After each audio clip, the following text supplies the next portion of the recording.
So, welcome everybody to Booyah. Hallelujah. Hallelujah. Whether it's morning, evening, noon, or night, you're talking to the Hebrew Israelite. Hallelujah. Hallelujah. So, we're going to look at a few verses, and I'm excited because some people says to me, what are you, all Old Testament, all Old Testament, all Old Testament? All you want to do is that? And I'm like, no, let's study the New Testament too. So today we're going to look at some New Testament verses. And we're going to go into the middle of a book, Ephesians chapter 4. And the title would be Refocus Your Faith.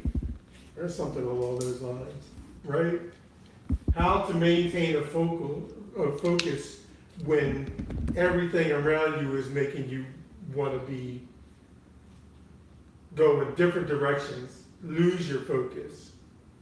Okay, you turn on the news, you hear bad. You pick up the phone, you hear bad. You go on your YouTube, you see bad. You go to Facebook, you hear bad.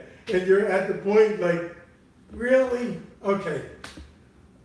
So I don't look at TV that often because most of the time when I turn on a TV show, before the show is over, it done went sour and started producing something that I'm like, I know where this is going. You can see it going there.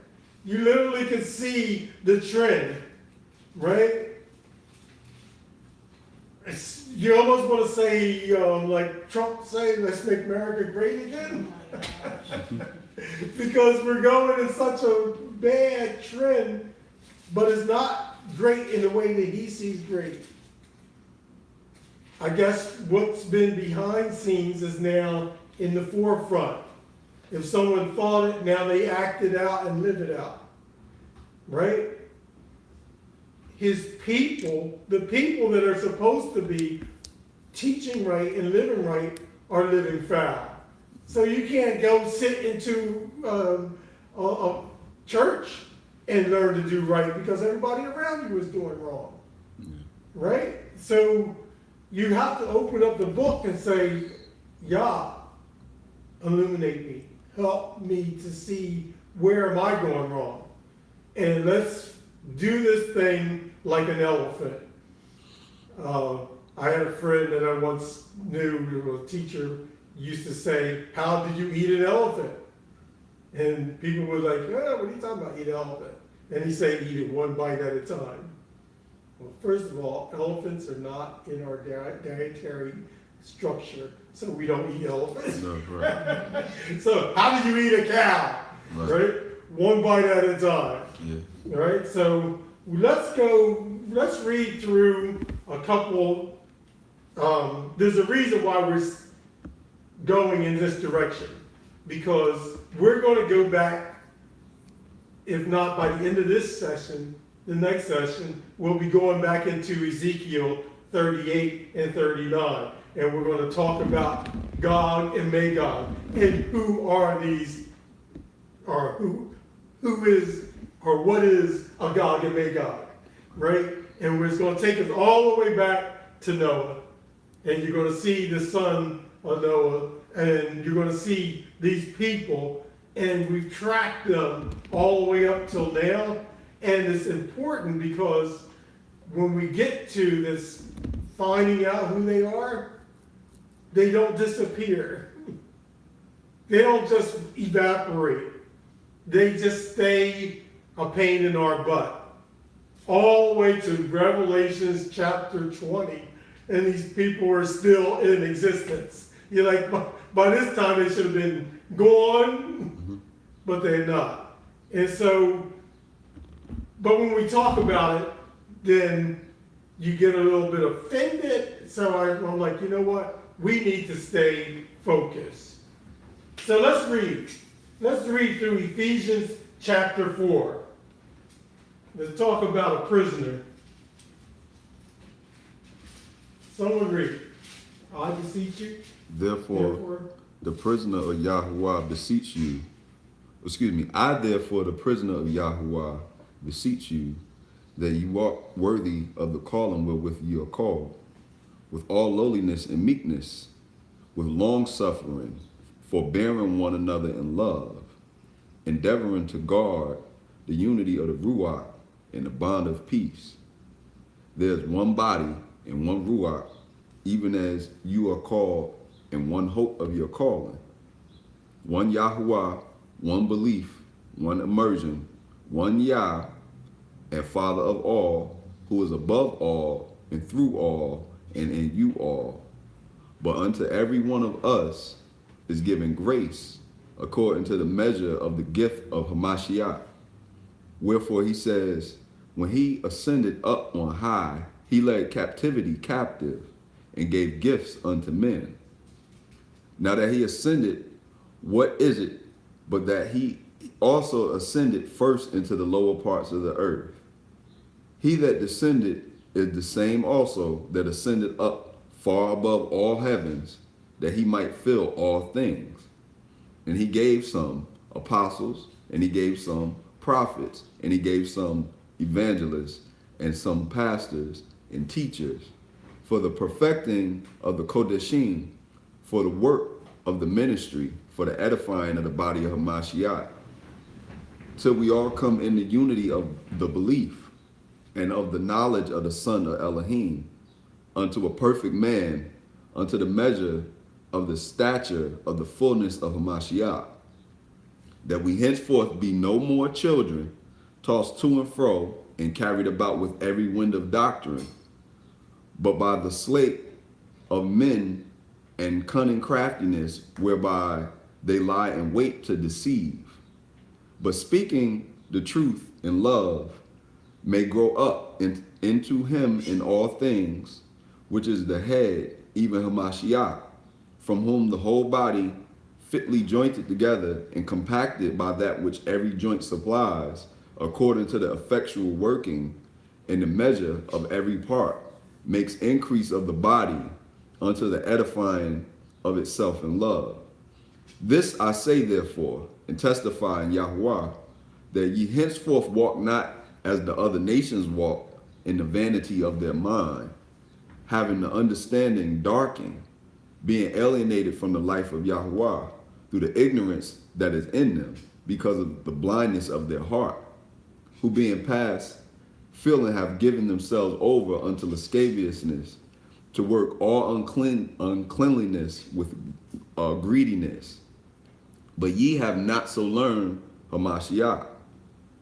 If so be that ye have heard him and have been taught by him, as the truth is in Yahusha, that ye put off concerning the former conversation the old man, which is corrupt according to the deceitful lust, and be renewed in the ruach of your mind, and that you put on the new man, which after Yah is created in righteousness and true holiness.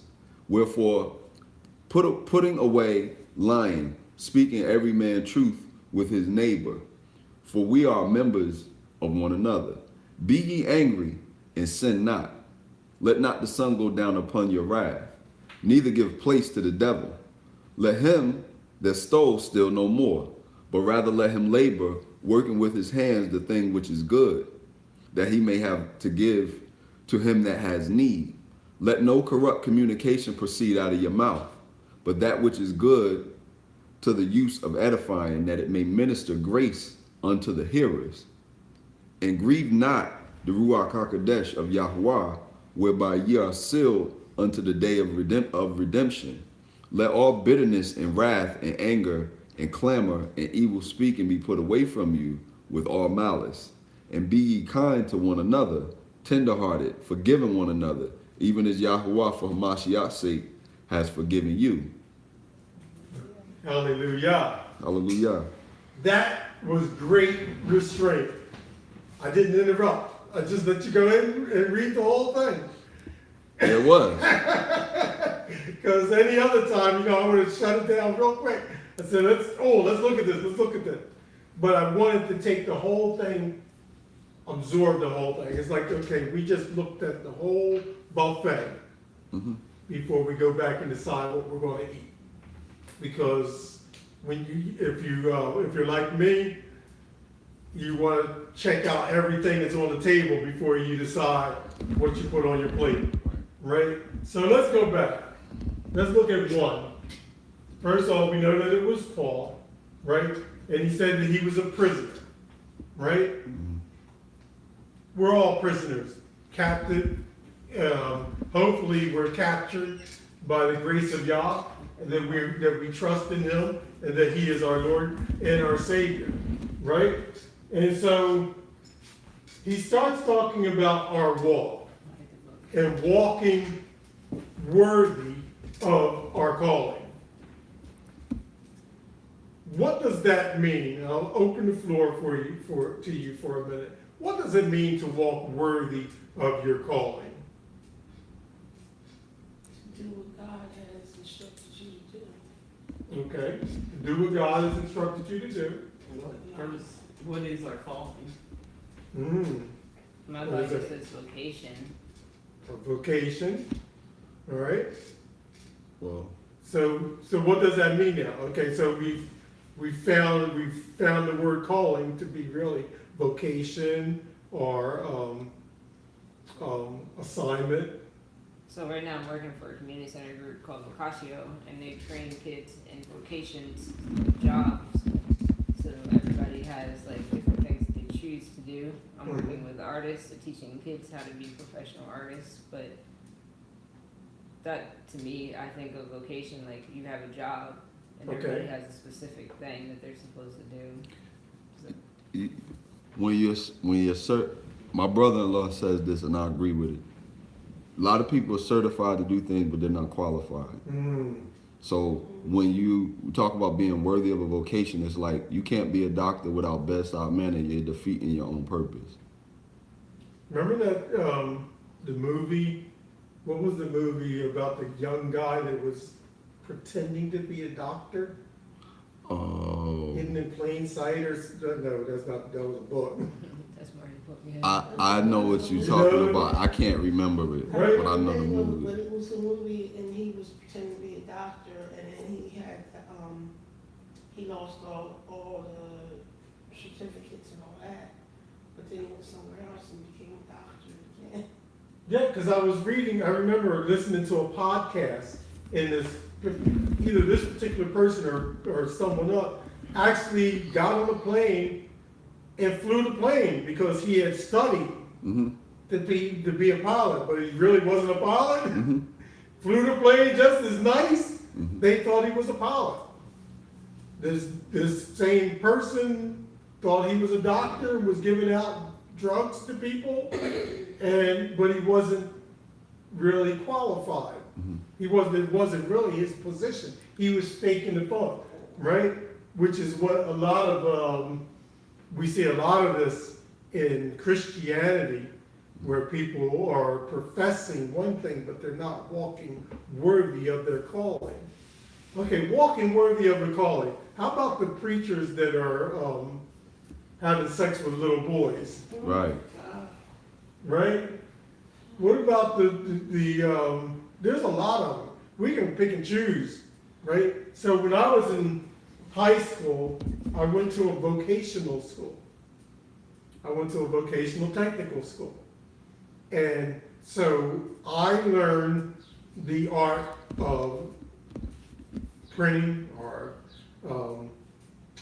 that tied in with photography and typesetting and all kinds of things that you probably would think, like, if I took you into a printing company, you probably wouldn't be able to fire up a 40-inch Heidelberg because you're like, what buttons do I press? Right. And if you were able to get it started, you probably wouldn't know how to register the plates, or to change the color, or how to make the sheet to even go through, right? So, because you're not learned in that field, you're just not qualified for, like, you don't meet the qualifications. So my last place of employment before I went on my own, I ran a printing company. And because I was gifted in my calling, I could do everything in the company.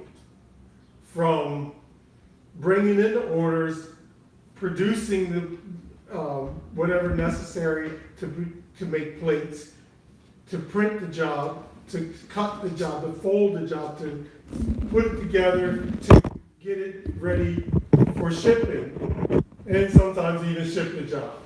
Because I was walking worthy of the calling. Because we're not being taught what this even means, most of us feel like I asked Jesus to come into my life and I'm a Christian. Okay, what does that mean? Right? That means magically you're a Christian, you're going to heaven, regardless of what you do. You're not even following Paul's wording. You're like, I got this made. I'm in like flesh. When he says that you should walk worthy of your calling. Right. All right, so let's read verse 2. What does this look like? With all lowliness and In meekness. all lowliness and meekness and long suffering, forbearing one another in love. This is, as we go through the rest of this chapter, this is a condition that we're looking at for Hebrew to Hebrew love. How do we love each other? How do we manifest this walk? How do we edify each other? It's all about how can two brothers walk together? And this, when you get down further, it talks about the Gentiles, because this is not pertaining to Gentiles. This is about us. Right. This is how we're supposed to walk. The definition of how we love each other. Can I? Yes. Something? And because we don't believe in replacement theology, Mhm. we don't believe that this is referring to the church. Right. Right. Right. We believe that this is referring to Hebrews, from Hebrews to Hebrews, and that the church has not replaced the Hebrews. And that's important. Yeah. That's important, because this is to us. The book is written to us. When I went through Psalms, earlier we read through Psalms 124. Mhm. In there it said the nation of Israel. Right? Yeah. Push your feet down. There you go. All right. Ephesians. We're in Ephesians 4. 4, right? Forbearing each other in love, right? So even if one of us does wrong by the other one, we're supposed to what? Forgive them 7 times 70. Is it 7 times 70? A lot. 70 times 7. Right. I think that still comes up with the same answer, right? Whether it's 70 times 7 or 7 times 70, we're supposed to forgive, right? Some people even go past that. What is that? 490 times. Yeah. Yeah. I think people go past that 490 Yeah. times. If you have to keep count and you get to 490 and you're like, okay, now you out of here, right? Yeah. Then you got a problem. Yeah. Yeah. Okay, go to 4:3. 4:3. Oh, verse. Very beginning. All right. Yes. So what we do is we read through the chapter 4, and now we're going to just go through a few things in chapter 4. Verse 3. Endeavoring to keep the unity of the Spirit in the bond of peace. Mhm. Shalom. Mhm. Right? That's what we're supposed to be doing. Really, however we do this, it's supposed to be a bond of peace. If it means, okay, the Bible says, I like to say it, the Bible says live at peace with all men as much as it lies within you. Because sometimes you just get to a point like, you know what? I like these people, I love these people, but every time me and Mark are together, it's friction. It ain't gotta be me. It's friction. It's friction. Hypothetically. Hypothetically, right? And so, you know what? Maybe it's better that we separate so that we keep the bond of peace. Because we need unity. And sometimes one person's oil, another person's water. And every time you whip that person, you're like, this is friction. And, Go ahead. Paul was right about that because he had several people that he, Paul had it. he separated. Barnabas. Some of Barnabas was like, you know what? You gotta go. And so that was, you saw it, right? It's like, look, I love you, man, but you're headed in this direction. I'm headed in this direction. We can't seem to get it together. They had to literally separate. That was literally showing the bond of peace. Because guess what? Later on in life, they came back together. Right? Because they knew that at that particular time, whatever it was, it caused them to separate. Right? But they came back. Right? And so, I'm going to be dumbfounded. okay. But I'm listening to you and I'm reading this down here and I'm not getting Oh, what you're so, saying so, pertaining to this. so this is, The so this, hold on. So here's the deal, right? We read this. If you want to read this, you have to do that on your own. No, I'm saying this is 4:3. Yes, And I read that. And yes. if I don't, looking at my Bible, if I don't understand what that means, then I read down here. Okay, I don't, Like when they say. I don't go into that. So when you start reading commentaries, right? This is not, I don't think this is commentary. Yes, it is. That's a commentary. That's not the Bible. So that's someone's interpretation. And so when you go into that, now you're going to have to read through what this person is believing, and he's going to try to lead you into something that he believes. I don't know who that is, and so we have to leave that alone. So we're staying in the Word. Show me that when we finish. Show me that. But we'll go back. We'll go back to reading that. Endeavoring to keep the unity of the spirit and the bond of peace is what, as you said something, It's but I don't right. know what you're saying. Okay, the bond of peace, of shalom. We're not supposed to be fighting amongst each other. Mhm. You know, Not at all. you can see like church meetings, right? Yeah, you know that. And it becomes like war in there, right? I've seen it. Yeah, war zone. It was like, whoa, what in the world's going on? See The you- world is going I'm on. gonna see you in the parking lot. The world. Being knocked out in the building. Yeah. You've seen that too, right? Yeah. It's the world going on. What in the world's going on? The world is going on. Not the word, not Yah, not the Ruach. Right. When the Ruach is in presence, is present, it's unity.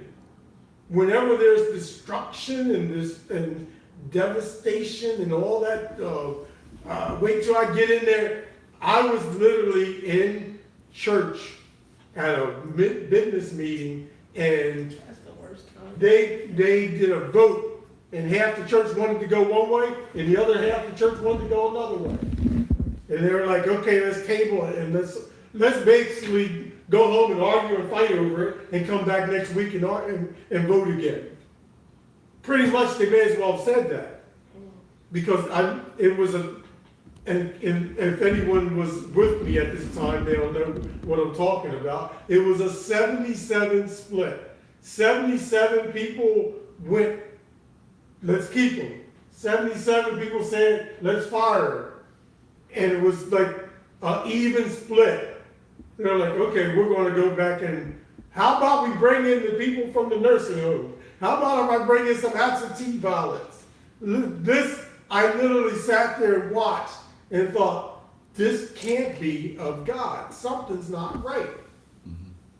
They're not trying to bring the unity of the Spirit and the Ruach had no presence there. Okay? So our goal is to bring unity, not division. Unity. Always bringing unity. And his people, you know, as we go on, you're going to see this, right? Because there's only one Spirit. There's only one Father. There's only one body. So whenever you are involved in something and there's multiple different types of bodies, there's something wrong. There's only one really true body of Yah. That's what that said. Yes. But I couldn't. Okay. You was coming at it. From a different direction. Yeah, but that you just said with that down in there said it was saying it's one, it's all the same. Some people see it as different, but. Well, let's read verse 4. There is one body, there is one Spirit, or one Ruach.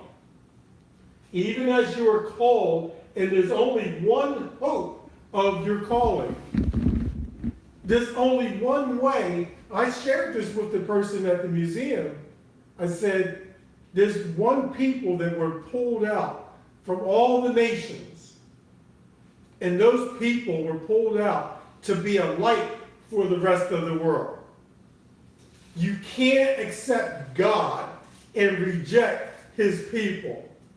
That's an oxymoron. Or, in other words, you're a moron. If you think you can accept God and not accept his people, that doesn't work. So who are the people? It's not the Jewish people in Jerusalem. They're not the people.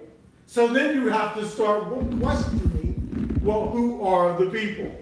It's not the church. The church is not the people.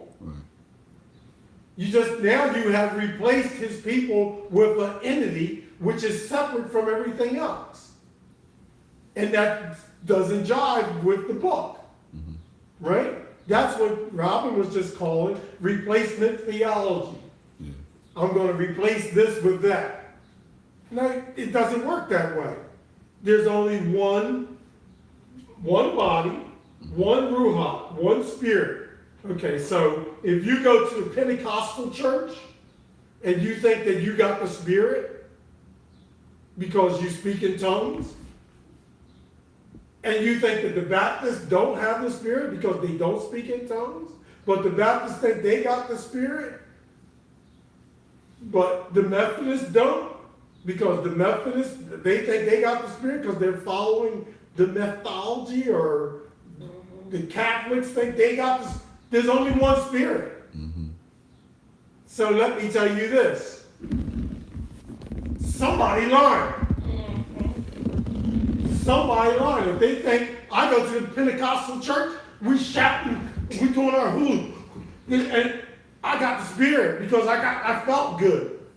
Because somebody else jumped, someone touched you on your head, and you fell out. Right? Yeah. And you think you got the Spirit. But what you got and what someone else has, and you're pointing to that person and saying they don't have a Spirit, someone's lying. The book is the truth. There's only one Spirit. And the Spirit will lead you into what? All truth. So what is truth? We see how this circles back? It circles right back to truth. What is truth? God. Truth is, who said I am the truth? Yahushua said, I am the truth, right? So what is truth? Truth is not your present experience. Truth is not the creation. Truth is not Jesus coming back. Truth is all of it combined.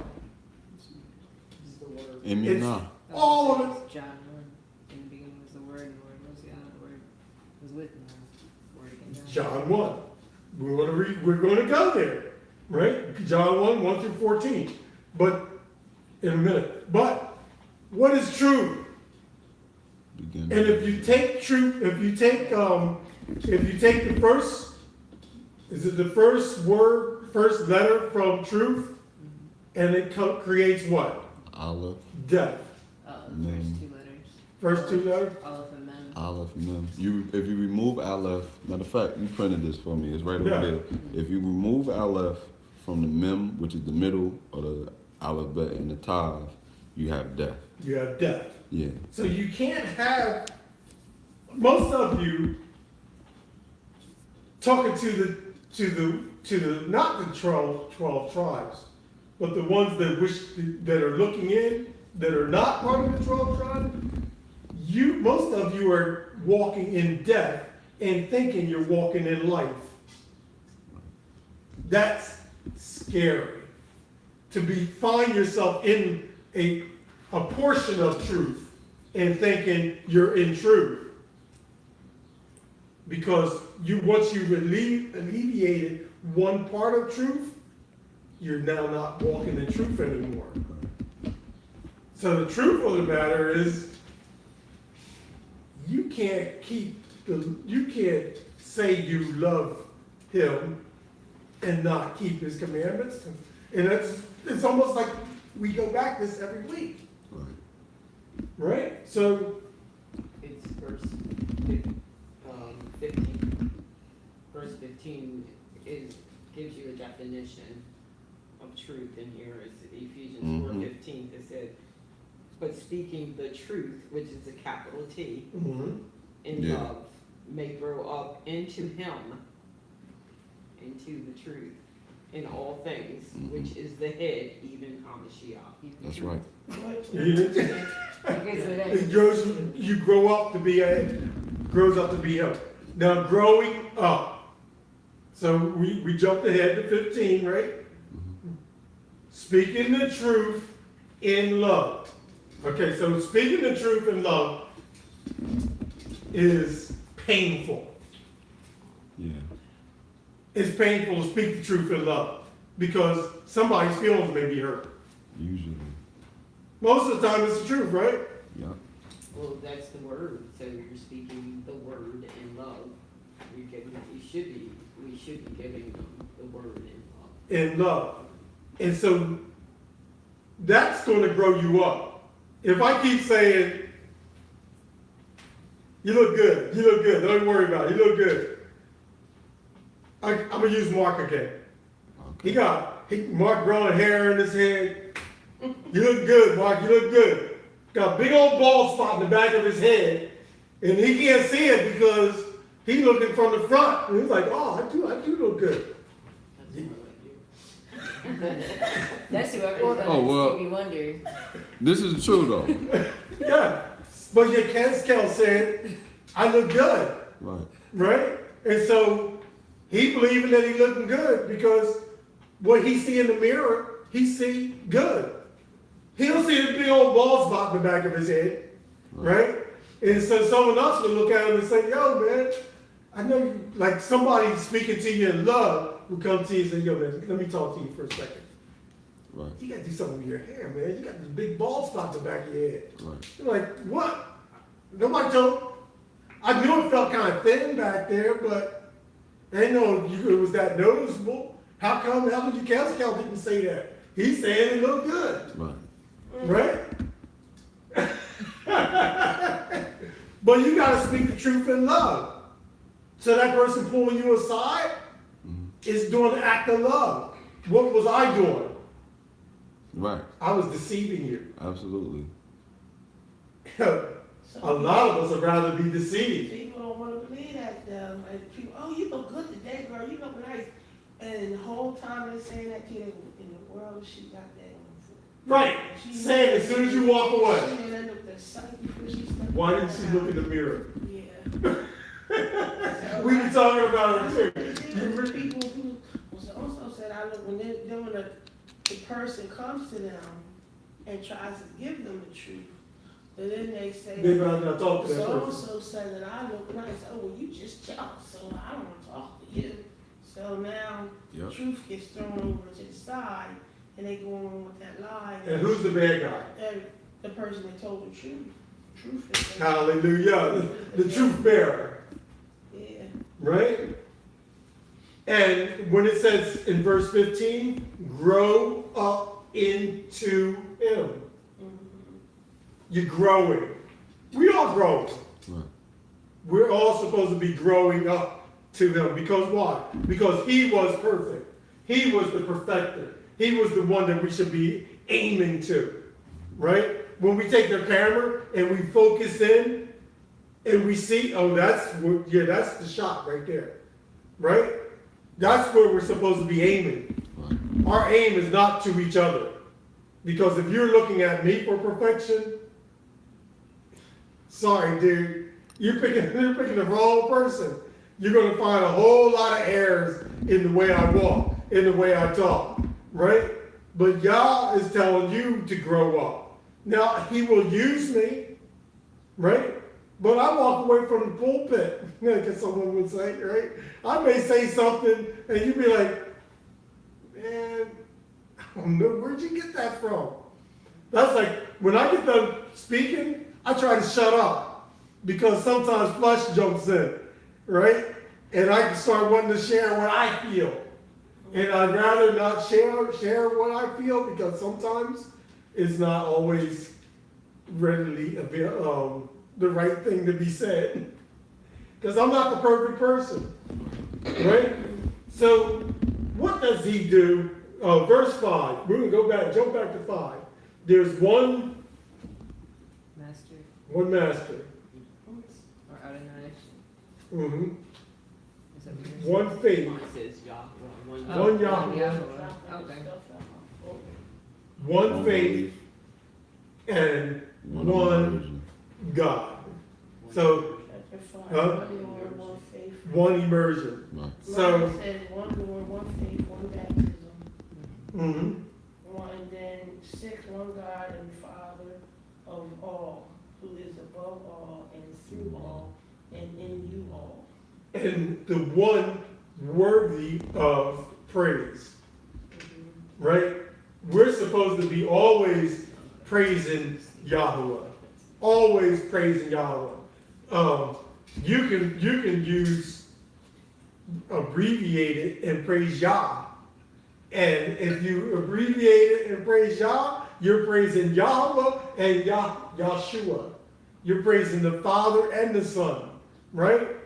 You're doing it as a combination because he came, the Son came, he was the Father in present. As much as he could make himself available to us to die for us. Right. Because if he manifested himself as the Father, we would all be consumed. Right. Right? He manifests himself through his Son. Right. Right? But there's one God. When we start listening to all these other religions, they all try to throw up all these different gods. Nobody more so than the Catholic Church. The Catholic Church gives you gods for everything. Mm-hmm.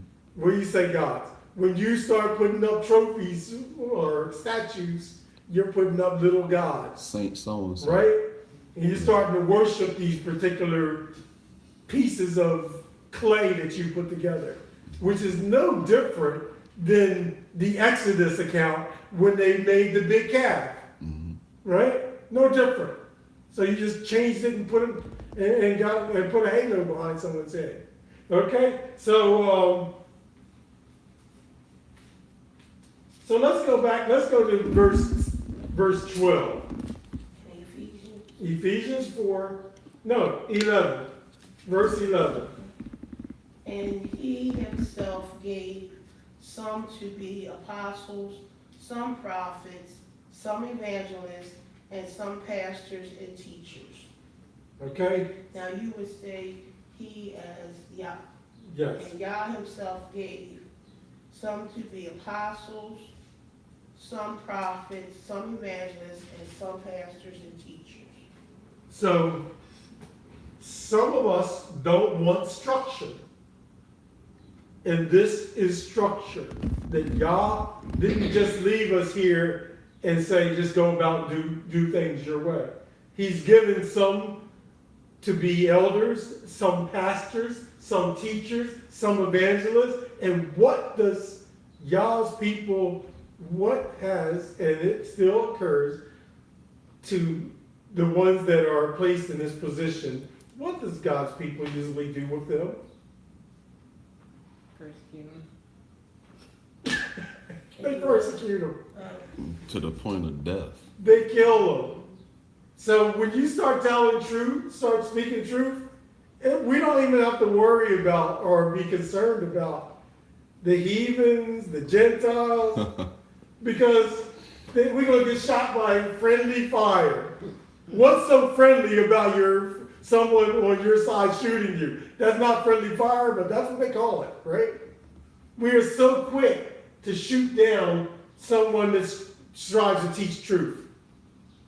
So if someone tells you, you have to keep the law, stop eating pig, get the shrimp out your mouth, stop eating catfish, stop, right? Then you're ready to throw that person out. Or I'm going to get up and leave.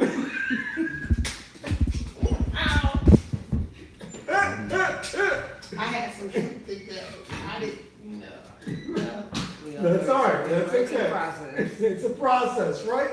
You hear on the Shabbat though. A lot of us we can just Well, to hear, oh, you should keep the Sabbath. I'm here. And yeah, I have people and coming here. that's and it's a growing process, because when I first came to this walk, I still ate pig and loved it, right? And then I started realizing that, oh, I can't eat that, right? And then I started looking at ingredients and start finding it. I was still like, okay, I'm not eating pig, but I'll have a turkey sausage. Yeah. And then I found out the turkey sausage was cased in pig. Right.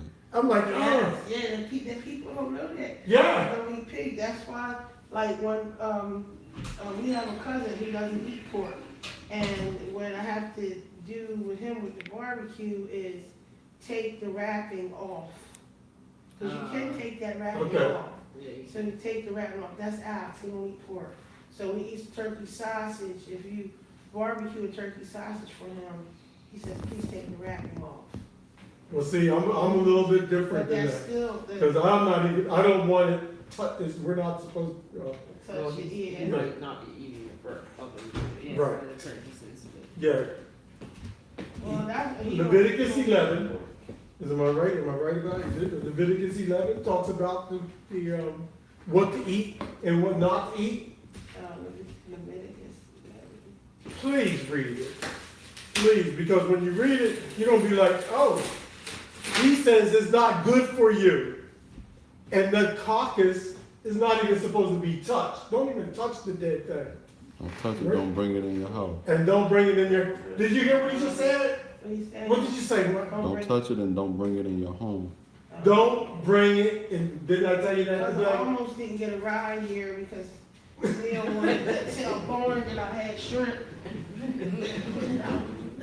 Last time somebody brought pork sausage at my house, we got sick for a week right after. And I didn't know they brought it in there. They just bought it, fed it to their kids. I'm looking and they already eating it. Very following week, we all got sick. Wow.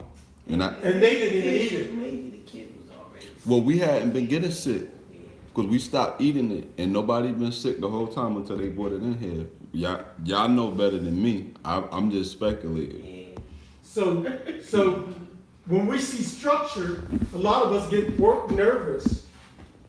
So even if we work out of a house setting, there still should be some kind of structure, Right. right? There's still someone should be called to be pastor. Someone should be called to be the evangelist. These are positions that he's placed, right? And so when our people are ready to attack, as soon as someone puts a title on their name, I was like, come on, it's in the book. We're trying, right? from the church. Mhm. It is. We've seen it seem rotten so bad that we're afraid to grab a good pear out of the bushel because everything around it is rotten. Right. When I was a child, we used to get rotten pears in the bushels. And we would pick them and choose them and cut them apart because they were given to us for free because we were so poor we couldn't afford to buy a bushel of them. They gave us free. Good pair. They gave us poor peaches. Peaches was bruised, and a lot of them were rotten. And you know what we did? We cleaned them, we cut out the bag, and we sliced them up, pulled out the seed, and we canned those bad boys. And all winter long, you get some vanilla ice cream and throw some of those peaches on top. Oh my goodness! Hallelujah! But we're so messed up that we don't want to see authority or anything that looks like structure. All right. So why do we need this? Verse 4, verse 12. This is how we refocus. Oh, okay. For the perfect. Oh, all right. You want to go ahead? No, I thought he wanted somebody to read Leviticus, but you don't want that. So Now hold tight. Save that for rainy. No, rainy day. Save it for tomorrow. we're going back to Ephesians. Ephesians 4. 4, Verse 12. verse 12. For the perfecting of the saints, for the working of the ministry, for the edifying of the Body of Christ. body of Mashiach. You say Right? Mashiach. So we want to grow up. Does anybody, has anyone seen someone that, you know, okay, so we heard this yesterday. I go back home to my hometown. I bet you if I go to the corner, my boy's still going to be standing up on the corner doing the same thing they were doing when I left 5 years ago. You have to grow up. You don't want to get caught in a trap or caught in a vice where you're not growing, right? This is about growing up the body, right? Edifying, maturing, growing you up. Verse 13. Till we all come in the unity of the faith and of the knowledge of the Son of Yah, unto a perfect man, unto the measure of the stature of the fullness of Hamashiach. How do we grow up? Why do we want to grow up? That we're no more children, tossed and thrown by every wind and doctrine. Okay, so if you don't follow Torah, somebody gonna give you a wind or a doctrine to follow. That's what the Baptists are. That's what the Methodists are. That's what and you start naming them. Mm-hmm. The Mormon, the Seventh-day Adventist. Start naming them. Which they all have doctrines. Mm-hmm. They're all these winds and doctrines that come up with. Don't let the fly in your house doctrine. Or don't. I just made that one up, but it's I'm like, I've never heard that one before. Women only wear skirts. Women don't wear makeup. Women do.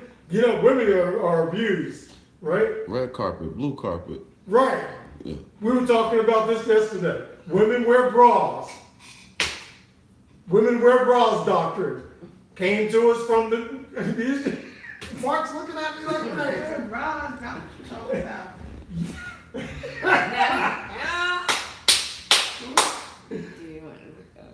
Clarify that, Lauren. Talk about the. I had a friend. See, especially during the summertime, I guess I do a lot. But anyway, I don't like wearing bras. This is the women wear bra I had a doctrine. black T-shirt on a video, and she's like bra and trying to be smart. So I'm like, are bras not social constructs that came about in 1889 by the French? If bras were not something that we wore anyway, so why is it against Torah for me not to wear a bra? Am I sinning because I don't have a bra on? Well, see, a woman like me needs. And ain't nothing wrong with Well, that. right now, I don't have a bra on, but I We live on YouTube now.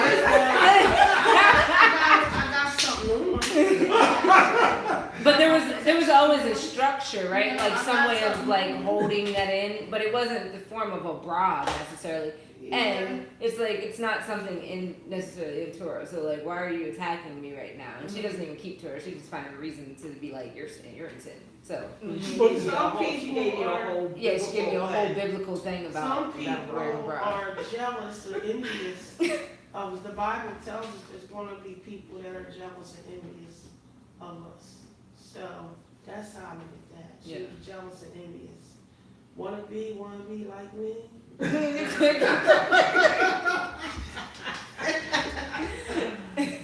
So we're supposed to be, in case you didn't know, that was the bra doctrine.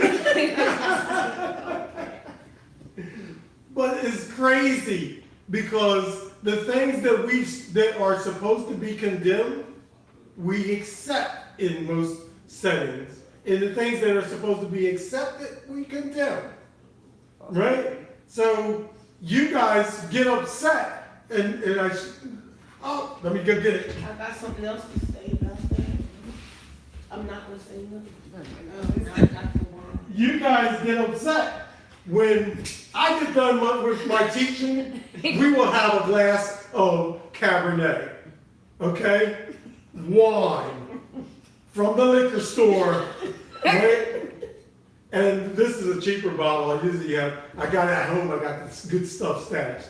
All right. So I say this: don't sit there. Looking But you'll drink Coca-Cola. But you'll drink Coca-Cola. You'll drink a Pepsi. You'll drink and you'll eat stuff that you're not supposed to eat. That's unhealthy for you. You will be diabetic, and the doctor will say, do not eat such and such. You know that the Bible already said don't do it. The doctor says don't do it. But yet, when you go to the store, can you pick me up a bottle of such and such? Or give me one of those bacon and cheeseburgers, right? And yet you want to condemn someone that lives righteous by Torah. So I have some signals that they give you, hand signals that I can't give to you, right? But I don't want to hear from you or anybody else that's telling me how to live a life that contradicts the word. When the word says that we're supposed to be not eat this, don't do that, right? We're supposed to be set apart, right? And that's how you get perfect. That's how you get perfected. Your perfection is supposed to be coincide with the word of Yah, not something different you just came up with because your church comes up with it. Someone gives me a piece of paper and says, sign on the paper and say that you won't drink wine because you're a leader of this ministry. Where is that in the word? The word says drink but not to be drunken. Exactly. That's right. I like the first part. It says drink. So, Don't be so fast. The first part says you drink. But don't get drunk. Yes. a little skit that I had that I wrote before. Don't sit, look, worry, and wonder about me. What about thee? See, I know the man from Galilee, the one that set me free. Oh, we got spoken word on the Shabbat. Spoken word on the Shabbat. I didn't finish it. That That was the end. yeah, That was good though. No, I mean, there's more to it, but I just stopped it, cut it off there. So there's a problem because a lot of us are being tossed and thrown by every wind and doctrine, as opposed to keeping it sound. What is sound doctrine? Because this is not sound doctrine, some of the things that we hear. And we start putting pressure on each other on things that are not pressure worthy. Like someone's gonna come at Lauren because they see her on Facebook I don't think she has a bra on. And why, who's looking that hard? Really? Okay, and verse 15, we went through, but we'll go through it again. Speaking the truth in love. And when I say that, I may not sound like I'm speaking in love because you're listening to the, how do you say the word, inflection? Intonations. Oh, I like that word too. It doesn't sound like, there's some people that preach real quietly, like, and then the book says, turn to this, and then the word, you be asleep before you know it, right? Okay, that's the way he speaks, that's fine. I shout a little bit, all right? Shout loud and spare not. Let's read verse 16, and then we're going to go to John 1. And the whole, From whom the whole body fitly joined together and compacted by that which every joint supplieth, according to the effectual working in the measure of every part, maketh increase of the body unto the edifying of itself in love. Okay, so we're supposed to fit together. Like, I guess the best way I can use this is using your hands. If you lock your fingers together, you can literally hold water in the palm of your hands if you lock your fingers tight enough. Maybe not a lot of water, but you can hold a little bit of water, right? We're supposed to be unified in such a tight bond that people are looking at us and can having problems trying to figure out who the leader is, having problems trying to find out what they're doing, but they know that they're doing it together. Let's go to John 1. First 14 verses. We're going to look at this love thing. What's love got to do with it? Can I make a Yes. little thought? I was thinking about a body, like, and how we're all supposed to be growing together, and like, if a part of your body doesn't grow with the rest of your body, it's going to be kind of deformed. Mm. And like, when I came into this walk, it was like I saw that how everybody else had a lot of knowledge and information, as well as not just information, because other people are saying, well, you can't just have information without your spirit and the relationship with Yah being correct. So we're one spirit. So seeing that on people, both the knowledge and the ruach in line with Yah's ruach, it was like I need to learn so I can be a part of the body. And I think that everybody coming into this walk should be like, I need to learn so I can actually be functional within the body and not just be this deformed part of the body. And Well, go I think that's what it meant in that verse when it says that when the body fits, the joints fit together, that it grows the body. And I think that we kind of look at that word grow as more people, ahead. but it also can mean to mature. So it kind of, I always thought that kind of meant that it would mature the body when we can all the joints can fit together and we can walk as one. When you go to a gathering of us, not a camp, right? When you go to a gathering with us on Sukkot or a women's conference, right? You see and feel, it's like glue. You feel the unity. It's like, wow.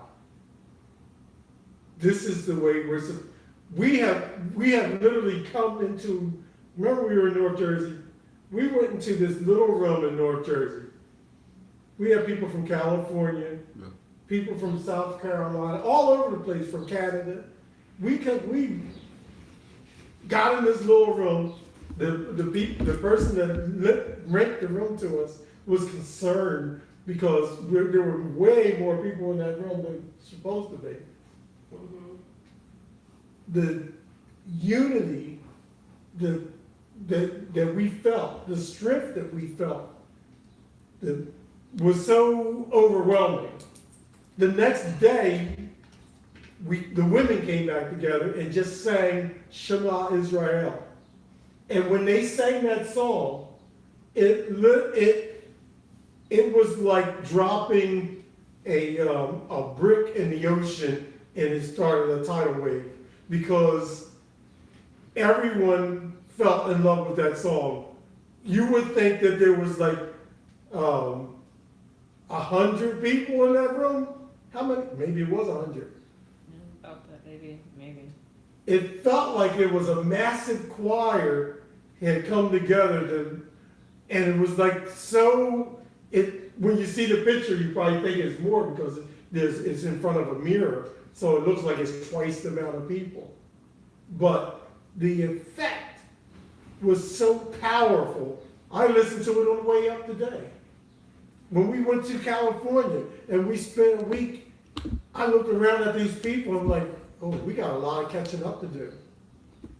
If you play on a sport or ever played on a sport and you move up to the next level, right? You come from high school to college, right? You feel like I'm dummy here because I may be able to play, but I don't play like they play, right?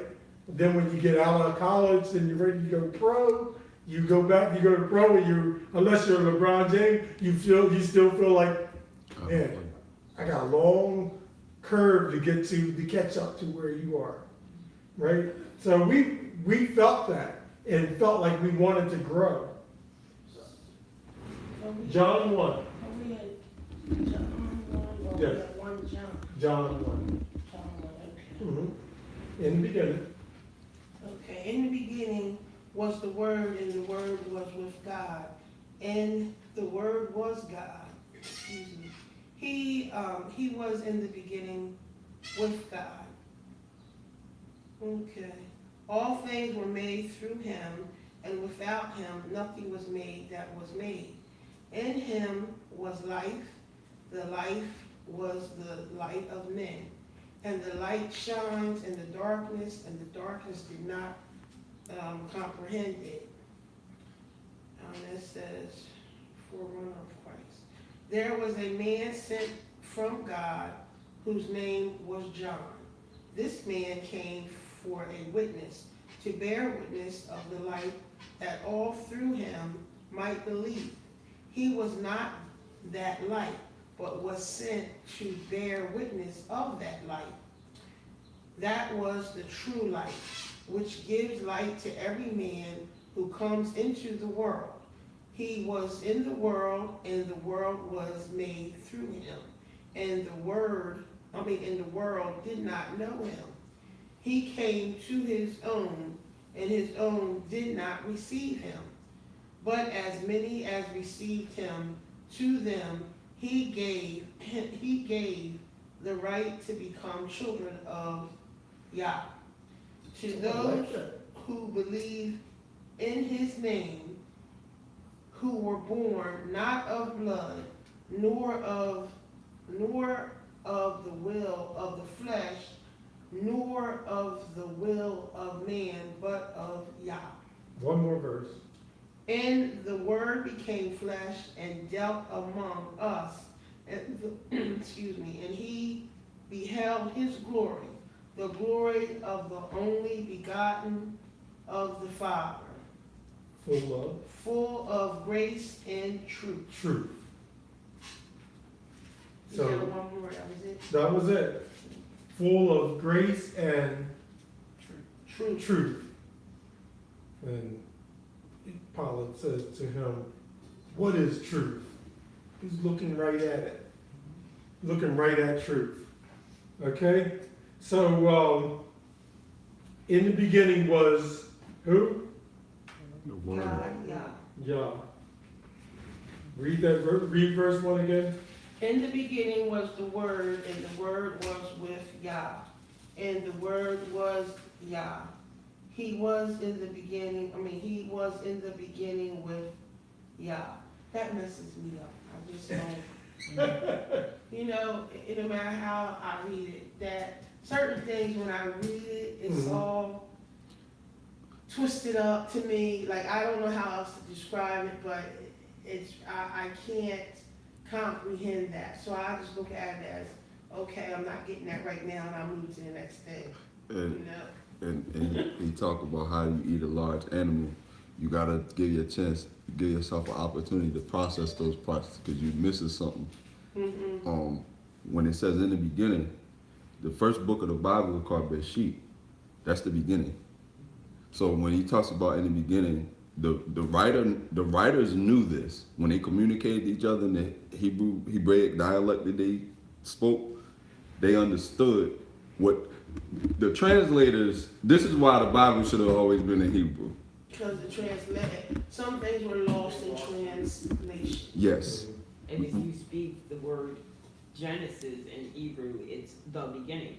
So Right. there, it tells you what they're talking about. Bereshit. Takes you right In the back to beginning. Bereshit. Was That's the name of the book in Hebrew. Say again. Bereshit. Bereshit. Bear sheet. Bereshit. The sheet. Yeah. Like It means in the beginning. Okay. That's what. That's why the translators they pervert everything, just like the names. Okay. But that seems like bear. See, that don't even look Bear like a sheet. sheet to me. That looks like something. Does it have the hyphens in Because it it? had Yeah. the TH on the bottom, on the end of it. Yeah. They even had to say fifth. Yeah. Yes. Mhm. I'm thinking if I was to read that, I'm gonna try to stay with the Bereshit. at the end of it. Yeah. You said bear, you said bear, You you got said low power on be it. sheet, be sheet. I guess I don't know. But okay. Yeah. So the book was written in Hebrew, and so it was translated right into Greek. Greek. Right. So when you read it, you have to look at that and say that, oh, if there's anything else, there's a great clue to the rest of the book, Right. because it takes you right back to the beginning. Yeah. So if anyone was to tell you, start reading the book of John. Well, if you start reading the book of John, you're like, in the beginning, where did that come from? Yeah. So you have to go back to where it came from. Mhm. You can't get through verse 1 without going back to Genesis. But The word. but they will tell you, You should- just read the New Testament. Right. How do you understand the New Testament if you don't understand the Old Testament? Right. And then it references other books in the Bible, Constantly. like Revelation 9:13, John 17:5, 1 John 5:20. So real quick, before we close out, I want to go to Colossians. And I really wanted to go to Colossians 1 because Colossians 1, but we're going to do Colossians 3. But I think Colossians 1 also talks about him creating everything and everything being held together by him. And that's talking about Yahushua. But go to 3. Robin, 1 through 14, 15, 16. If you then be risen with Hamashiach, seek those things which are above, where Hamashiach sits on the right hand of Yahuwah. Set your affections on things above, not on things on the earth. Okay, set your affections, your mindset. We're refocusing, right? We want to focus, right? Set your affections on things that are, Above, right. not Continue. on things on the earth. For ye are dead, and your life is hidden with Hamashiach in Yahuwah. When Hamashiach, who is our life, 3, 4. Go ahead. when Hamashiach, who is our life, shall appear, then shall ye also appear with him in glory. Mortify therefore your members which are Put to death your members. Mortify means to kill. Lord, old man. Mhm. your members which are upon the earth, fornication, uncleanness, inordinate affection, evil lusting, and covetousness, which is idolatry. For which things sake the wrath of Yah comes on the children of disobedience. Okay, so let's stop real quick. So let's look at these things. Fornication, right? He tells us how we're supposed to operate. Tells us to get married, find yourself a bride and stick with it, right? Uncleanliness. What is that? Well, I never thought of Dirty passions, lust. I never thought of uncleanness before coming into Torah, but now I look at this, I'm like, well, how did in Christianity, how did we define uncleanness? Because he told us what was clean and unclean in Torah. Food. So anything outside, well, not just food, but And- food included, yeah. Right. So like, what is clean? And You know, that's, and then that, you have to go back to Torah to define that. you have to, that gives you the definition of what is clean. Right. Because he says, anybody that eats, anybody does unclean is what? Says it right there. Sinning, I guess, against the Lord. But Leviticus tells you What is clean and what's not clean. That is the priest, Yeah, that's what I'm saying. that was the priest's job to tell you what is clean and what's not clean. If you go to Ezekiel chapter 40, write this down, 45, Ezekiel 45, it talks about the priest, and the priest says, he's the one person that's supposed to tell you what is clean and what's not clean. Even the funeral And there- home dynamic. Right. Exactly. So Dead bodies. I have a funeral that I have to go to. A dear friend's mother died. I'm going to this week. I got to go back and read the book and say, like, okay, how do I manage this? Because I want to honor him, right? Mm-hmm. But I'm not looking at going in there and defiling my body, right? I'm not touching the body.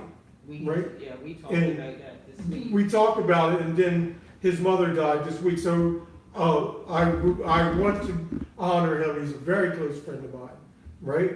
May mean that I have 10 days that I can't teach. Whatever it tells me to do, I'll abide by the rules, right? But we have a problem with knowing what's clean and not clean. When the book tells you what's clean and not clean. That's why I say read Leviticus 11. I don't understand about the dead body now. It's in there, and we talked. The reason we talked about it this week is we were talking about him going to his friend's funeral, and that your uncle was a mortician, but he was also a pastor and a bishop. And Mormon says that that you're unclean for at Several days. Right, 10 days. I think it is after you touch a dead body, and that means you can't minister. You can't go.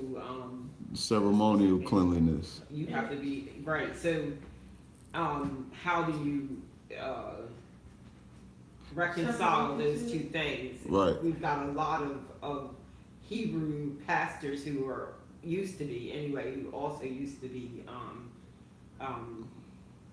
How you keep Torah and somebody have to deal with the bodies. So yeah, you I can't. Yeah. Somebody else has to deal with the bodies. Yeah. Can I ask a question? Some people say that we followed the Old Testament. The Old Testament set the way for the New Testament.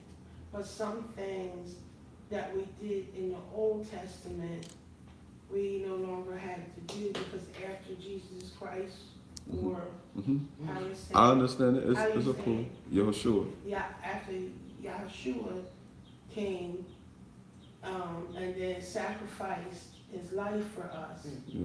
we don't have to follow some things from the Old Testament because he made the sacrifice with his life. Mhm. So I don't know, and I don't That know. means we don't have to I don't follow know. the sacrificial law anymore. Yeah, but I don't know what is to still Separation. follow. Yeah, Okay. separation. And I don't know and- separation in that. He was the ultimate sacrifice. Mhm, So anything pertaining to sacrifices mhm. is done away. Right. Anything like if you had a baby boy, Right. right, you had to bring a certain offering to Jerusalem Yes. and offer that offering for that baby. We don't offer any sacrifices. During, Facebook. Pesach, they used to kill a lamb, right? That's right. We don't kill lambs. We eat lambs, Or we don't do We don't but we slaughter. don't kill them and offer them up to Yah as a sacrifice, because all blood sacrifices were none of them even brought glory to God anymore. He said, I need a pure offering. And he gave us himself.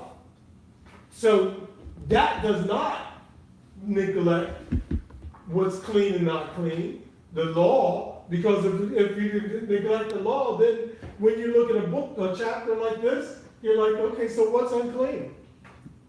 So does it say not to go to a Right. funeral? What?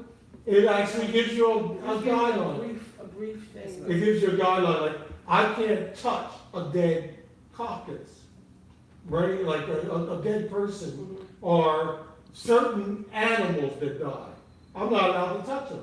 Like if a pig, Yeah, you can't touch it. I can't touch a dead pig. But if you don't touch the body, you still go to the funeral, right? Because what are we supposed to do? What are we supposed to You do? can go. You don't have to touch Yeah. anybody at a funeral. What are those Right. that die? Right. But you You said. see people laid all over in the coffin. But you said, like if you go, then you have to do something for 10 days, what now? That's what before I answer that question, I have to go back and read it. Oh, All right, so and see exactly what the ceremonial laws required were required. And if there's anything that I think, oh, this looks like I shouldn't do this, then I won't do it. Like, so, Well, we've made a habit of not viewing the body anymore unless it's someone, cause Right, like, close you to know, in Hannah died, I have a habit of, like, people say, oh, that's a dead body, you know, you're not supposed to do that. And I know the person's not there, but it was somebody that I really felt I was really, really close with. You know, I kissed them on their forehead, and I did that with our Hannah. I did that with my well, I didn't do it with my grandmother, because I flipped out on that, but I did that with my father that raised me, and I've done it with my boyfriend that died. So I have done that to dead body. So, so I guess that was wrong, that's well, okay. not really, but You- And you didn't know. A lot of things we do out of ignorance. And so that's why I said I would go back and read so that I don't do something else out of ignorance. And someone look at me and say, He's supposed to be a Hebrew. He's only a Hebrew, and he doing such and such. okay. Because, you know, everybody's got a magnifying glass on you now, right? And they want to see that, are you doing it the way you're supposed to do it, or are you doing things, whatever. Let's go back to reading this. So, mortify therefore your members, which are, go ahead. which are upon the earth, fornication, uncleanness, inordinate affection, evil lusting, and covetousness, which is idolatry. For which things' sake the wrath of Yah comes on the children of disobedience, in the which ye also walked sometime when you lived in them. But now you are all also put off all these: anger, wrath, malice, blasphemy, filthy communication out of your mouth. Lie not one to another, seeing that you have put off the old man with his deeds, and have put on the new man, which is renewed in knowledge after the image of him that created him, where there is neither Greek or Jew, circumcision nor uncircumcision, barbarian, Scythian, bond nor free, but Hamashiach is all and in all. Put on therefore as the elect of Yahuwah, holy and beloved, hearts of mercy, kindness, humbleness of mind, meekness, long-suffering, forbearing one another and forgiving one another, if any man have a quarrel against any, even as Hamashiach forgave you, also do ye. And above all these things put on love, which is the bond of perfectness, and let the peace of Yahuwah rule in your hearts, to the which also you are called in one body, and be ye thankful. Let the word of Hamashiach dwell in you richly in all wisdom, teaching and admonishing one another in songs and hymns and spiritual songs, singing with grace in your hearts to Yahweh. And whatever you do, in word or deed, do also in the name of Adonai Yahusha, giving thanks to Yahweh the Father by him. Okay, so this is guidelines for living, guidelines for refocusing our walk, how we carry ourselves, what to put off and what to put on, right? Therefore, put on as the elect of Yah, holy and beloved, bowels of mercy, kindness, humbleness of mind, meekness, long-suffering, forbearing one another, and forgiving one another. If any have a quarrel against any, even as Hamashiach forgave you, so also you do to each other. So it's a mindset that we're focusing on our walk and not what others are doing to us, right? And this is brother love. When he talked about Jew, Greek, circumcised, uncircumcision, we are all one together. So when anyone that comes into the walk, they all have the same role that we have. We all become one. And we become one faith, one body, under one Yah. It's a singleness of spirit, singleness of heart, and a singleness of love. Hallelujah. Hallelujah. Hallelujah. I think that verse is one of the verses that gets really misconstrued